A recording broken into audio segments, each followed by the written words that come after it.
Just for a moment, imagine a universe awash with life, where we humans are not the only intelligent beings around. What might these alien races look like? Could we communicate with them, or even recognize them as intelligent? And what would they make of our violent and dangerous species? Might they take one peep and decide not to bother with such primitive beings? A planetary nursery filled with spiteful galactic infants. On the other hand, in our imaginary scenario, they may enrich us with scientific knowledge beyond our imagination.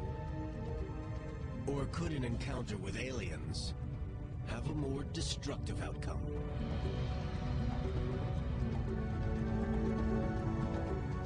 It could be a bad day for humankind. But relax.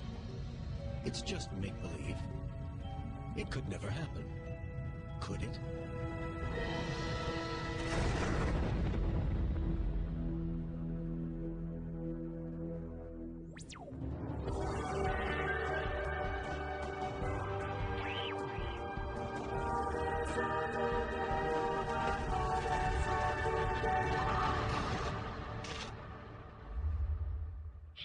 Welcome to our home, the Milky Way. Our sun is just one of a few 100 billion stars in this galaxy. Feeling small and insignificant yet? Now think of not just one, but billions and billions of galaxies. And you have the universe. But how big is the universe? It's impossible to measure it in terms of miles.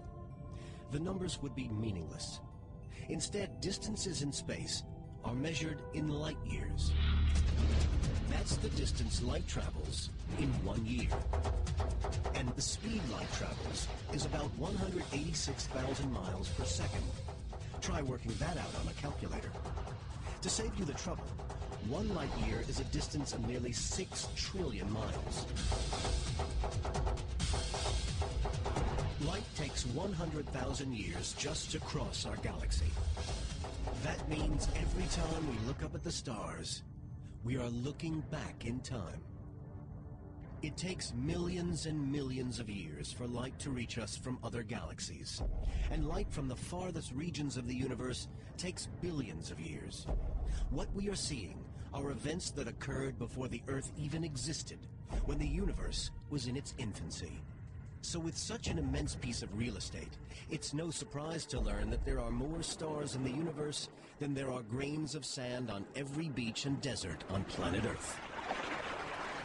So what are the chances of us being the only kids on the block? It would be bizarre if we were the only ones. Are we alone? No. After thousands of years thinking that we are unique, scientists are making some astonishing discoveries here on Earth, in our solar system, and in deep space. Some scientists now believe that we are just a few years away from our first contact. We'll know we're not alone between the year 2020 and the year 2025. This will be one of the biggest, if not the biggest story of all time. And what will he or she look like? Will they even be a he or a she?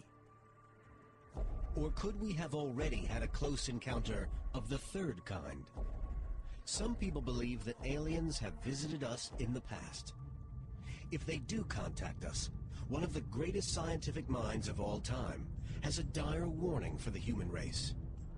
Professor Stephen Hawking may be suffering from motor neuron disease, but he holds Lucasian Chair at Cambridge University, a post once held by Isaac Newton. When Stephen Hawking speaks, the scientific world listens. The history of advanced races, meaning more primitive people on this planet, is not very happy, but they were the same species. I think it would be a disaster. Many scientists accept that Hawking's gut feeling is a valid scenario, but human nature is to be inquisitive. It's highly unlikely we turn down the opportunity of making contact with an alien race, no matter how dangerous it could prove to be. And today, the thought of life on another planet is no longer just the stuff of pulp novels and Hollywood fantasy. For some of the best minds in astronomy, it's starting to look like a near certainty. Naked Science asks why scientists are now so confident that we are not alone. In all of human history, we had never seen a planet beyond the 9 in our own solar system, a tiny part of this vast universe. But in 1995, the discovery of a planet some 40 light years from Earth, 51 Peg B, rocked the scientific world. Another planet, another solar system, another neighborhood in the vastness of space.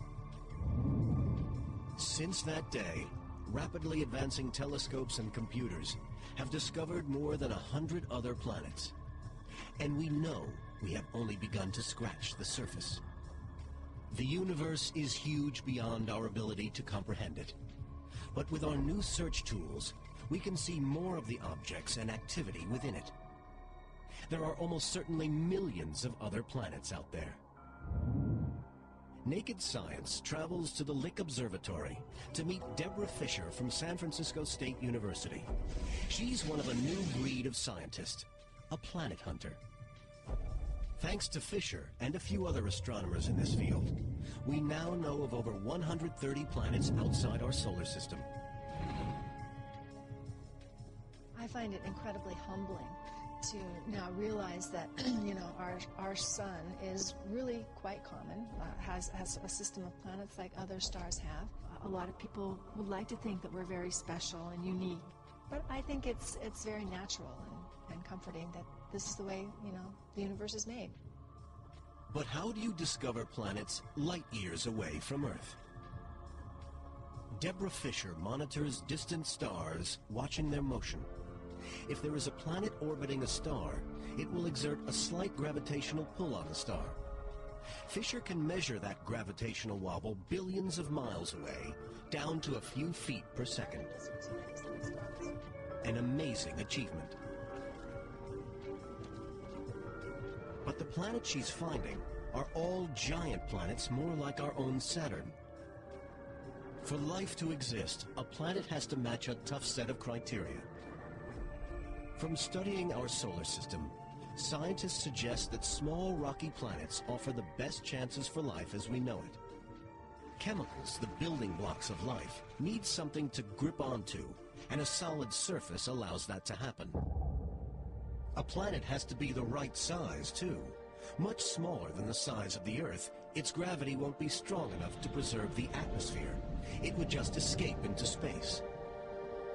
It's not just size. Equally important is location. A planet has to be near enough its sun for liquid water to exist.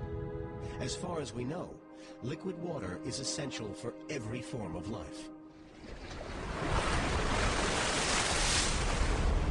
Too near the sun, like Venus, where the surface temperature is a broiling 864 degrees Fahrenheit, the water would just boil away.